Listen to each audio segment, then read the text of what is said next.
we must remember that this state is called Rhode Island and the Plantations, and that name hasn't changed.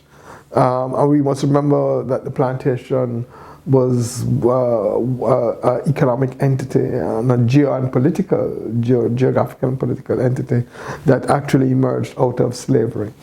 And what I think one has to think about is that Rhode Island, as one of the northern states, is typically seen as somehow distant from slavery because we have an idea that American slavery somehow existed in the South, Mississippi, South Carolina, etc.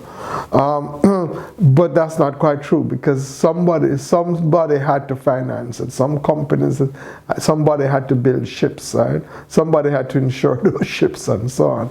And so the Rhode Island became really very critical for shipbuilding, given our location, financing, his relationship to Boston and to New York. And then because of its location, geographic location, it became an epicenter in which the slaves were taken from Africa, particularly the western coast of Africa, and brought here. So how was everybody involved? How were the ships built? How were the ships outfitted? How was food put on the ships for these 3 to 4 months voyages? You know, I mean, it was an economic activity that involved everybody, or most people. And like as I said, how was it financed and so on? How was the ship insured? Who were going to be the seamen, the sailors on it?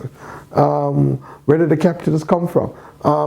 So what you therefore had was, you know, we like to think of just slavery as plantation, but you might want to think about the ships that were involved, how those ships were outfitted, who was involved in the trade and so on, and how these things were financed. And Rhode Island played a really big part in that.